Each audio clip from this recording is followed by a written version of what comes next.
Meus queridos irmãos, em um bate-papo aqui com o pastor Ivan, a gente sabe das dificuldades que se aglomera-se.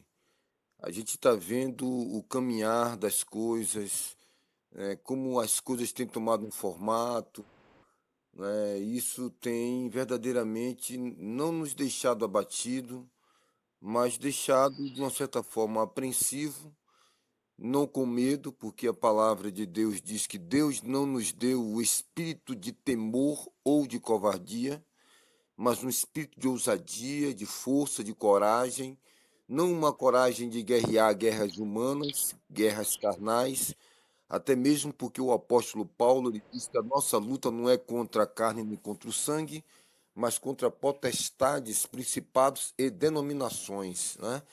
E as nossas armas são poderosas em Deus, as nossas armas não são carnais. Ele dizia já em outro texto.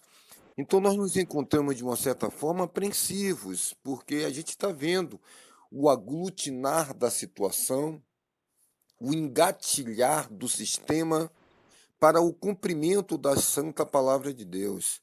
Então, aquelas pessoas que têm buscado a sabedoria, as pessoas que estão antenadas, que estão se debruçando na palavra de Deus, que estão em observância à palavra de Deus, a gente sabe que não é um momento de alegria, não é um momento de Merry Christmas, né? De Feliz Natal, como celebra o mundo, né? Parece que não morreu ninguém, né? Parece que não tem Covid, não tem pandemia. É a Coca-Cola fazendo propaganda, Natal, Natal, é o Boticário, todo mundo quer vender, fazer marketing, fazer merchandising. Esse final de semana, agora, ontem eu estava vendo aqui, o Maracanã com 50 mil pessoas, todo mundo pulando, soltando fogos, viva, gol, né? Parece que não houve perdas. A gente observa que é isso que o diabo ele falou para Deus, né? Pele por pele, osso por osso, tudo que o homem tem dará pela sua vida.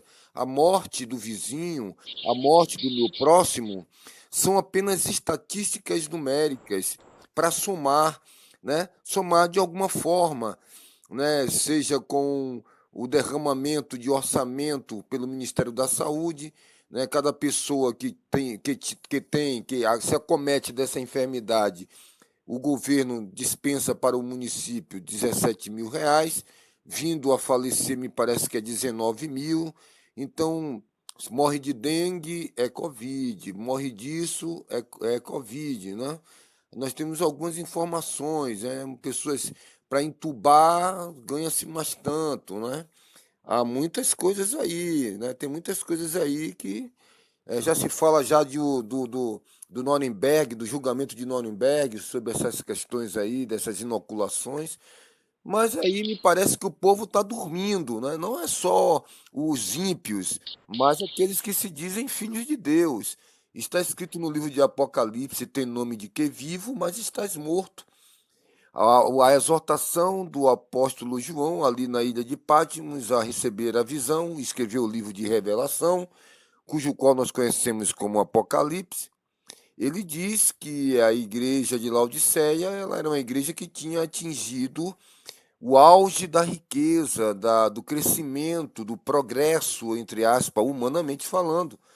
Era uma igreja que tinha tudo, né? Hoje temos visto aí, né?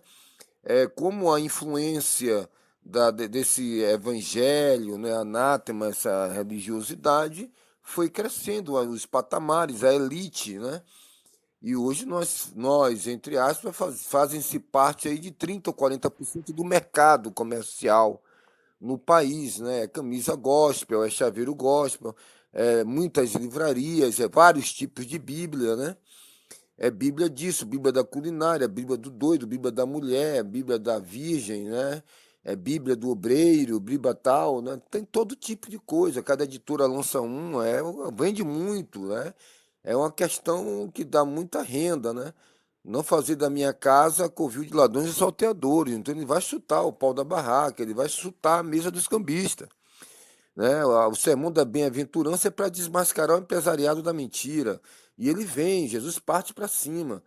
né? Mas os que são da verdade ouvirão a sua voz e virão para a verdade, vão romper. O brado que está escrito no livro de Apocalipse é esse. Sai dela, povo meu. Né? Sai da onde? Do sistema da Babilônia, né? Das filhas da meretriz, da grande Babilônia.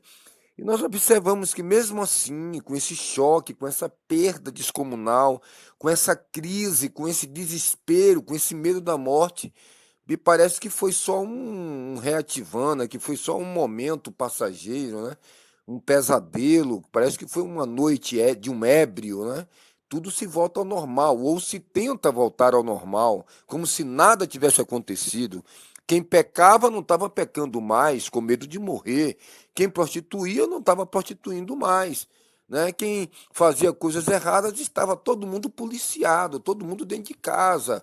Né? A pandemia mata, a pandemia come, a pandemia esmaga, ela destrói, ela corrói, e aí todo mundo com medo, emparedado, sem relacionamento social, estou usando uma máscara, isso e aquilo, o medo, morreu o vizinho, morreu aqui no andar de cima, e aí de repente folga e todo mundo volta para o diabo. Todo mundo volta para o pecado. Então você vê que a alma do ser humano, inverterada, ela não vai se converter por causa de doença. Né? É uma vontade de se rasgar ao meio e ir para Cristo, porque o Evangelho é isso. O ser humano é isso. Quem quiser, quem amar a sua vida, perdê-la-á. Mas quem perder por amor a mim, ganhá-la-á. Essas palavras vão fazer sentido agora nos últimos dias. O meu justo viverá da fé, se ele recuar, minha alma não tem prazer nele. Isso não vai ser falado nos templos gospel, né? Não vai ser falado, porque está no sistema aí. Não vai ser falado nas grandes redes de televisão do sistema gospel, nas grandes rádios, nas grandes mídias de comunicação, porque o camarada quer a farinha pouca, meu pirão primeiro. O camarada tá lá com seu bom carro, sua boa casa, ele precisa de sustentar esse sistema, né? O costume do cachimbo deixa a boca torta, ali o camarada vai, é boa escola, bom trabalho e tudo ali, então ele não quer perder a mamata. Então tá difícil, né? Apesar de tudo, a mulher de Ló vai acabar olhando para trás, mesmo recebendo tão grande livramento. Quando a palavra de Deus diz como escaparemos nós se negligenciarmos uma tão grande salvação, não como Esaú que vendeu o seu direito de primogenitura. E aí as pessoas estão, né? Eu não sei como é que vai ser, né? As escrituras dizem no livro do profeta Daniel que muitos cairão, serão acrisolados, mas os sábios entenderão, né? Então aquele que tem compreensão, compreende tudo da palavra de Deus, o cara está angustiado. O camarada está botando a boca no pó, ele está orando, ele está clamando, Senhor, nos faz ser piedosos, Senhor, tem misericórdia, né? A igreja do Senhor verdadeira, os escolhidos, sem manchas, sem mácula e sem rugas, um povo todo seu, zeloso de boas obras, está agora chorando, gemendo, clamando, né? Está aí, está lá no livro do profeta Ezequiel, capítulo 9, né? Faz um buraco na parede, vê as coisas que eles estão fazendo. E Ezequiel fez um buraco na parede e ali tinha todos os tipos de animais contaminados, amaldiçoados, animais que era na lei, eram animais proibidos. Eles estavam ali na parede do templo, vários animais que eram malditos. E aí Deus fala com Ezequiel, vê o que eles estão fazendo aí? Eles fazem coisas piores. Vamos mais à frente. Eles estavam adorando ao Deus Tamuz.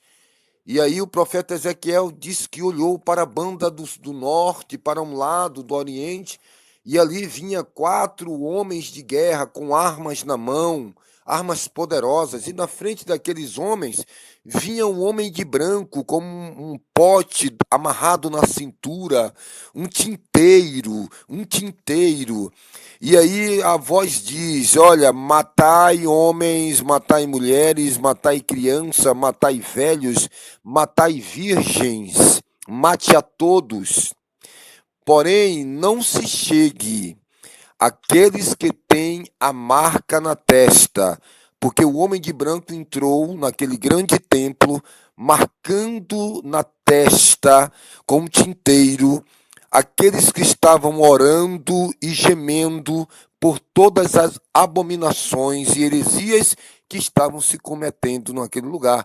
E ouve-se então uma voz dizendo: Começai o meu julgamento pela minha casa. Logo após, no tempo da graça, no livro de 2 Pedro, lá o apóstolo está dizendo: o julgamento começa pela casa de Deus. E se dificilmente se salva o justo, onde se comparecerá o ímpio e o pecador?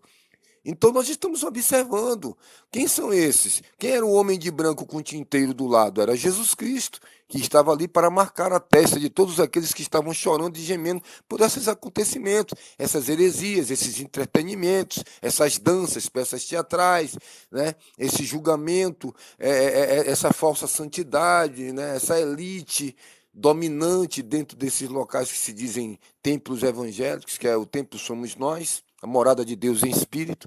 Enfim, então o momento agora é de aguardar, né? É de aguardar, de estar vigiando. Bem-aventurado o servo fiel, cujo qual, quando o seu senhor voltar, encontre fazendo essas coisas. Vigilante, prudente, né? Estando com azeite na vasilha, e outras virgens estão já se desesperando, porque estão vivendo aqui os prazeres hedônicos, os prazeres desta terra, um evangelho mesclado que se tenta agradar a Deus e a Mamon, e o azeite está acabando, eles não estão se detendo a isso, não estão atentando para que seus azeites estão acabando, né? E vai acabar e vai procurar aqueles que têm azeite. Olha, para que não falte para mim, nem para você, e de rápido comprar. Lá no livro do profeta Isaías está escrito dizendo: por que gasta o teu dinheiro naquilo que não é pão, né? Então estão investindo, né, naquilo que é passageiro, naquilo que é uma quimera, aquilo que é efêmero. Porém, a vinda do Senhor é iminente. Então já não tem muito o que falar, já não tem muito o que se pregar. Tem que se agora se viver, não sendo só ouvintes da palavra, mas praticantes, né? Tu, porém, Daniel, sela essas palavras e vai até o fim, né? A ciência se multiplicará e correrá o homem de um lado para o outro. Porém, nos tempos de Noé, ali logo após, Deus precisou vir ver as obras dos homens na terra e destruiu a Torre de Babel, dizendo: se nós não destruirmos esta torre agora, nada mais será impossível para o homem. Diante de tanta tecnologia, Elon Musk, tentar colocar chips no cérebro e todo esse sistema da inteligência artificial e o transhumanismo, as escrituras sagradas dizem que se os tempos não se abreviassem, nem mesmo os escolhidos seriam salvos. Será a misericórdia do Senhor, porque muitos vão sucumbir, já estão sucumbindo. Nós, porém, diz o apóstolo Paulo, não somos daqueles que recuam. O justo viverá da fé, e se ele recuar, a minha alma não tem prazer nele. Nós, porém, não somos daqueles que recuam, mas daqueles que avançam para a vida eterna. Que Deus em Cristo assim nos abençoe, meus amados irmãos, e que nós possamos nos atentarmos que o momento é agora, é o momento de renúncia, é o momento de estar calado. Calai